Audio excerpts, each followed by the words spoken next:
Halo semua, gimana kabar kalian hari ini? Semoga kalian selalu diberikan kesehatan yang tidak terbatas dan senantiasa selalu dianugerahkan rezeki yang sangat melimpah.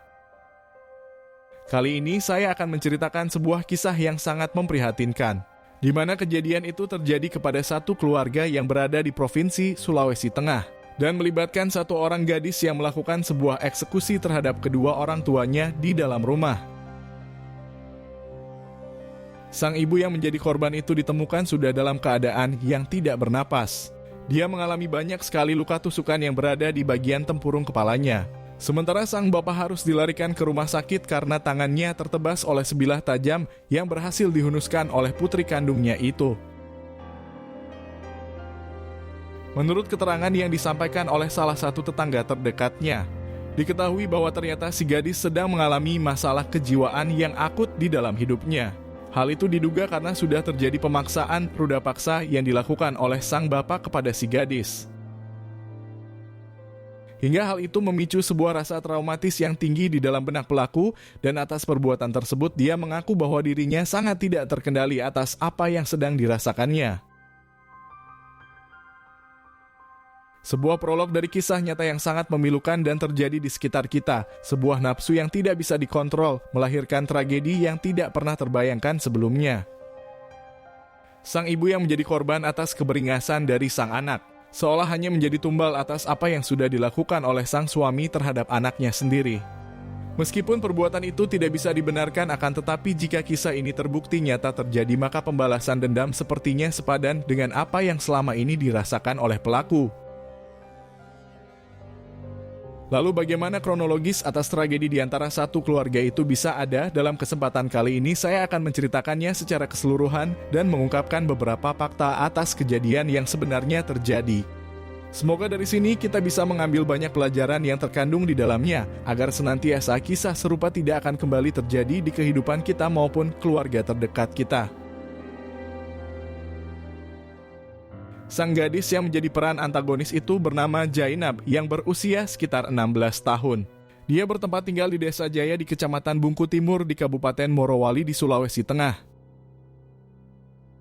Si gadis tersebut diketahui berstatus sebagai seorang pelajar di salah satu sekolah menengah kejuruan. Dia masih duduk di bangku kelas 1 dan terbilang murid yang cukup teladan. Dalam kesaksian yang disampaikan oleh teman-temannya di kelas, mereka mengatakan bahwa Jainab selama ini tidak pernah berbuat macam-macam di sekolah. Gadis itu terhitung sangat rajin dalam mengerjakan tugas dan sama sekali tidak pernah melawan para guru yang mengajar di sana.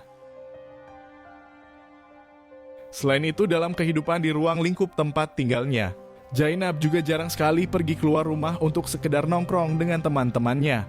Dia cenderung lebih sering menghabiskan waktunya hanya berdiam diri di dalam kamar. Hingga dalam sudut pandang dari para tetangga terdekatnya, Jainab lebih dikenal sebagai seorang yang memiliki kepribadian yang sangat pendiam dan jarang sekali berinteraksi dengan mereka. Mereka juga melihat bahwa hubungan antara Jainab dan kedua orang tuanya terjalin dengan sangat harmonis, di mana di sana sang gadis tidak pernah terlibat perdebatan maupun pertikaian dengan mereka. Si gadis juga sering terlihat membantu ibunya dalam melakukan pekerjaan rumah seperti menyapu dan mencuci pakaian.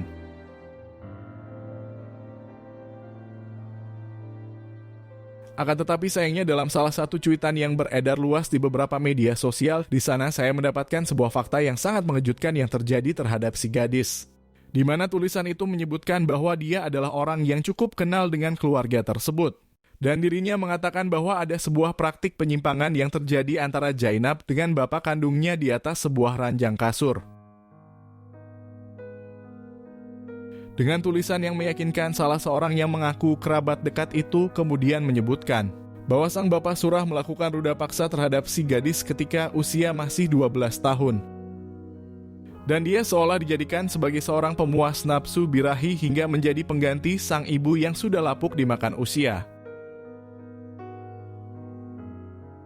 Dalam keterangan lain menyebutkan bahwa sang gadis sering sekali diajak untuk pergi ke atas ranjang kasur ketika sang ibu sedang keluar rumah. Di sana si bapak seolah gelap mata dan membuka keseluruhan baju dari sang anak secara paksa.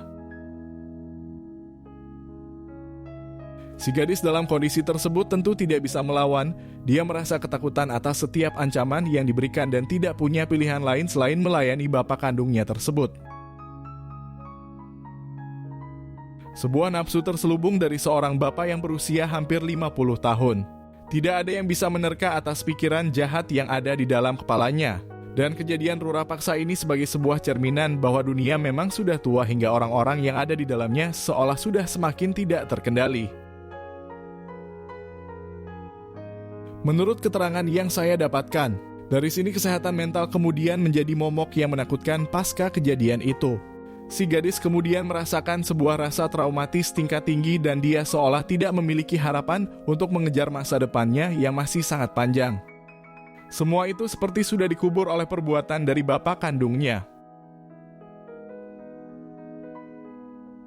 Dalam beberapa kesempatan menurut kesaksian dari salah seorang sahabat dekatnya, di sana dia sempat bercerita bahwa Zainab sempat mengatakan perihal rencana untuk memberhentikan hidupnya sendiri. Meskipun ada yang diucapkannya seperti seorang yang sedang bercanda, akan tetapi sang sahabat itu juga seolah bisa merasakan ada satu masalah yang tidak bisa dia ceritakan olehnya.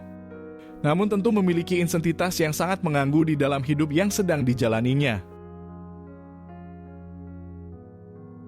Sang sahabat itu juga tidak berani untuk menggali lebih lanjut dari ucapan Zainab. Dia mengungkapkan bahwa ketika itu dirinya tidak mau membuatnya tersinggung. Sebab Zainab memang tipikal orang yang tidak pernah menceritakan mengenai permasalahan hidup yang sedang dialaminya. Sayangnya ketidakberanian dari Zainab mengenai apa yang sudah dilakukan oleh sang bapak kemungkinan besar menjadi bumerang untuknya. Kelakuan bejat si bapak kandung itu kemudian terus dia rasakan hampir sepanjang malam. Dan si bapak terus saja mengancam setiap kali sedang berada di atas ranjang kasur dengan amunisi rudal balistik yang dimilikinya. Dalam posisi yang dialami oleh si gadis dalam melakoni kehidupannya, tentu hal itu kemudian merusak mentalnya secara keseluruhan. Dia tidak bisa berbuat apa-apa dan ketakutan untuk melaporkan atas perbuatan dari sang bapak membuatnya memilih untuk tetap bungkam. Akan tetapi setelah sekian lama menerima penderitaan itu, sang gadis kemungkinan besar mempunyai keinginan untuk melakukan pembalasan dendam terhadap bapak kandungnya. Pikiran-pikiran itu didukung oleh bisikan-bisikan iblis yang sering menghantuinya di sepanjang malam. Zainab juga seolah tidak bisa melupakan rasa traumatis ketika lubang hitamnya berhasil ditancapkan secara paksa. Rasa sakit serta rasa kecewa itu yang membuat batinnya sangat terganggu dan melahirkan rasa dendam yang tidak tertahankan. Semakin dia mencoba untuk bersabar, semakin itu pula bisikan setan selalu mengajaknya untuk melakukan tindakan-tindakan atas perencanaan yang sangat mengerikan. Dari sini kemungkinan besar Zainab sudah tidak lagi memahami atas apa yang disebut benar dan salah. Logikanya seolah sudah hilang karena traumatis atas kebejatan yang dilakukan oleh sang bapak selama ini. Meskipun dia tetap melaksanakan ibadah salat di 5 waktu, namun dorongan dalam melakukan pembalasan dendam itu tidak pernah hilang di dalam dirinya. Hingga pada sebuah peristiwa yang sangat dramatis itu akhirnya terjadi, di mana segala arogansi yang ada di dalam diri si gadis sudah mencapai pada pangkal puncaknya, dan dia tenggelam oleh bisikan iblis yang mengajaknya untuk mengakhiri segala penderitaan yang sedang dialaminya. Menurut keterangan yang saya dapatkan, kejadian ini bermula ketika malam hari si gadis tidak bisa tidur semalaman. Bahkan sampai subuh dia merasa ada gangguan lain di dalam dirinya mengenai bisikan-bisikan iblis yang terus bergema di dalam hatinya. Bisikan itu tentu adalah sebuah rancangan strategis mengenai pembalasan dendam. Di sana kemungkinan dia didorong untuk melakukan sebuah tindakan tertentu untuk mengeksekusi bapak kandungnya. Hingga ketika azan subuh berkumandang, Zainab seolah ingin menenangkan semua pikiran itu dan pergi ke salah satu masjid yang ada di kampungnya. Dalam kesaksian dari para warga sekitar, di sana dia beribadah seperti biasa dan mereka sama sekali tidak merasa curiga atas sikap yang ditunjukkannya. Ibadah dari si gadis juga berlangsung sangat khusyuk. Dia bahkan sempat mengangkat kedua tangannya untuk berdoa dalam durasi yang cukup panjang. Hingga setelah jam 5 lewat sekitar 10 menit dia kemudian langsung pulang ke rumah dan sebuah dorongan besar itu kembali menghampirinya dalam bisikan-bisikan yang tidak kasat mata. Zainab kemudian tanpa logika akhirnya memilih untuk mencari sebilah tajam di ruangan dapur rumahnya. Di sana dia kemudian langsung mengambilnya dan menuju ke kamar dari kedua orang tuanya. Disinilah satu tragedi yang tidak pernah terbayangkan itu akhirnya terjadi. Dalam tulisan di artikel itu menyebutkan bahwa Zainab kemudian langsung menyerang ibunya yang sedang tertidur di atas ranjang kasur. Tidak ada yang mampu menghentikan langkah dari Zainab yang sudah sangat tidak terkendali. Dia sama sekali sudah tidak memakai logika mengenai perbuatan salah ataupun benar yang sedang dirinya lakukan. Hingga beberapa goresan di bagian tempurung kepala dari Ibu Kartini kemudian membuat Nis berteriak histeris. Ibu Kartini selanjutnya meminta tolong kepada suaminya yang ketika itu sedang berada di kamar yang lain. Sontak sang suami sekaligus sang bapak kandung itu langsung terkejut. Dia kemudian menyaksikan bahwa Kartini sedang dieksekusi secara membabi buta oleh anak gadisnya. Sang bapak itu kemudian mencoba untuk menghentikan aksinya dengan merebut sebilah tajam tersebut dari cengkramannya. Sayangnya tenaga dari sang gadis sangat besar dan malah si bapak itu juga diserang olehnya. Melihat kekuatan dari sang anak yang tidak mampu dilawannya, si bapak itu kemudian langsung berteriak dan berlari keluar rumah untuk meminta pertolongan. Di sana Zainab tidak mencoba untuk mengejar buruan utamanya, namun gadis 16 tahun itu malah melanjutkan atas serangannya terhadap ibu kandungnya. Ibu Kartini yang masih sedikit bernapas itu kemungkinan sempat mengajak putrinya untuk berbicara. Dengan nada yang lirih dia memohon kepadanya untuk menghentikan aksi yang sedang dirinya lakukan. Dan Ibu Kartini menahan segala rasa sakit sambil menatap wajah Zainab dengan penuh penjiwaan. Hingga dari sini Zainab akhirnya menyudahi semua tindakan tersebut. Namun karena luka yang dialami oleh Ibu Kartini sangat dalam, dia akhirnya menghembuskan napas terakhirnya di depan sang anak yang sedari kecil diurusnya dengan penuh rasa kasih sayang. Beberapa menit berikutnya para warga kemudian saling berdatangan ke kamar itu. Mereka selanjutnya langsung meringkus dan mengambil sebilah tajam yang berada di cengkraman tangan dari Zainab. Pada kesempatan lain, sang bapak kemudian langsung dibawa ke rumah sakit terdekat. Dia selanjutnya ditangani oleh para dokter untuk membasuh goresan sebilah tajam yang berada di kedua tangannya. Pada sekitar jam 7 pagi pihak kepolisian bersama dengan tim medis akhirnya sudah datang ke lokasi kejadian. Mereka kemudian mengamankan Zainab yang berada pada kondisi yang sedang tertidur. Sementara tim medis langsung membawa Ibu Kartini yang sudah dalam keadaan yang tidak bernapas. Pada penyelidikan awal yang terjadi, para petugas menduga bahwa si gadis 16 tahun itu sedang mengalami kondisi mental yang terganggu. Hingga atas aksi yang dia lakukan adalah imbas dari pikiran-pikiran yang sesat di dalam dirinya. Dalam interogasi yang dilakukan terhadap pelaku, di sana dia juga memilih untuk tetap bungkam dengan pertanyaan para petugas. Dia seolah seperti masih mencerna atas perbuatan yang sudah dirinya lakukan. Dan Zainab masih sangat traumatis karena sang ibu nyatanya menjadi korban atas keberingasan yang sudah dirinya lakukan. Hingga dalam peristiwa ini pihak kepolisian masih belum bisa menyimpulkan motif yang sebenarnya terjadi. Mereka masih melakukan penyelidikan serta memeriksa barang bukti pendukung dalam tragedi ini. Menurut keterangan yang saya dapatkan, Zainab juga akan dilakukan serentetan tes kejiwaan mengenai kondisi mental yang sedang dialaminya. Sebab dalam kondisi yang sehat dan sadar tidak akan mungkin seorang anak melakukan kekejaman terhadap kedua orang tuanya dengan begitu saja.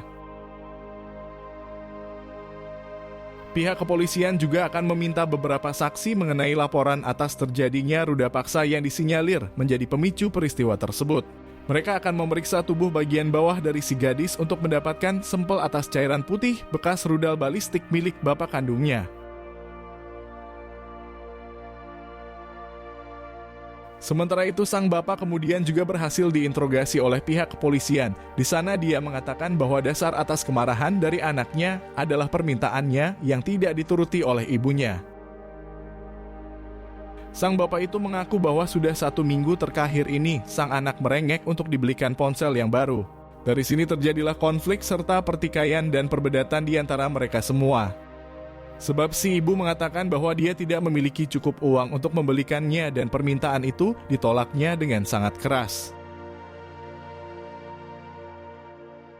Akan tetapi alibi yang diberikan oleh si bapak terasa janggal dan cukup tidak masuk akal, sebab alibi yang dituduhkan terhadap Zainab seperti sebuah kemustahilan atas perbuatan yang akhirnya dia lakukan.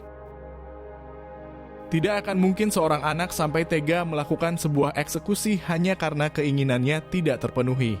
Terlebih dalam pengakuan beberapa saksi menyebutkan bahwa Zainab memiliki kepribadian yang sangat baik serta sopan. Dia juga sering terlihat membantu ibunya dalam urusan mengurusi rumah tempat tinggalnya. Semoga pihak kepolisian bisa memecahkan atas apa yang sebenarnya terjadi terhadap kasus ini, sebab jika memang ruda paksa itu benar-benar ada, maka si bapak juga pantas mendapat hukuman yang setimpal. Bahkan dalam kata lain bahwa si bapaklah yang menjadi peran yang penting atas tragedi itu bisa terjadi. Sebab karena perbuatannya yang selama ini sudah menghancurkan anak kandungnya, maka si anak terganggu mentalnya secara keseluruhan dan logikanya sudah hilang atas tindakan tersebut.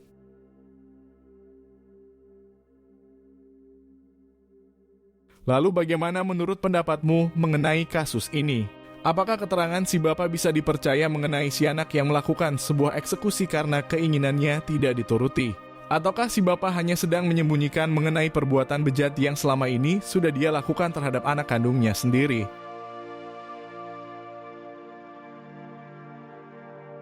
Terima kasih sudah menonton video ini sampai habis. Berikan admin dukungan dengan menekan tombol suka dan tuliskan semua pendapatmu di bawah kolom komentar. Saya berharap kejadian yang serupa tidak akan terulang lagi di kehidupan kita maupun keluarga terdekat kita.